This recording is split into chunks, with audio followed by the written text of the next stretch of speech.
it suits governments and people in power that audiences laugh, or audiences want to be entertained in a banal way because they don't want to be challenged about what's actually happening around them. And now, I'm not saying that there's an actual conspiracy happening there,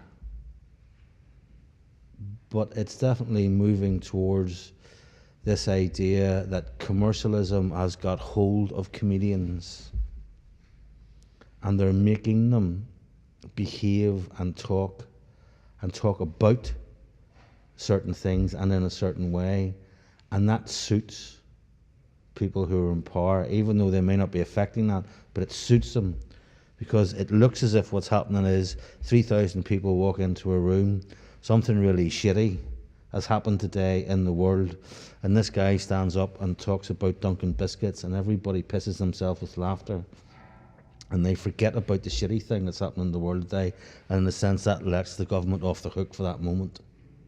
And if you can repeat that action again and again and again, it means that you're less inclined to challenge. And I think that if you look at the comedy that you see on TV, if you look at that comedy channel, Comedy Central, and if you look at like the Apollo and who's on it and what they're talking about, you can see that it's less and less penetrative, deliberate. It's less and less anti-establishment. It's more to do with people's foibles. Now, and by the way, I'm not saying that you shouldn't do that. You can do that.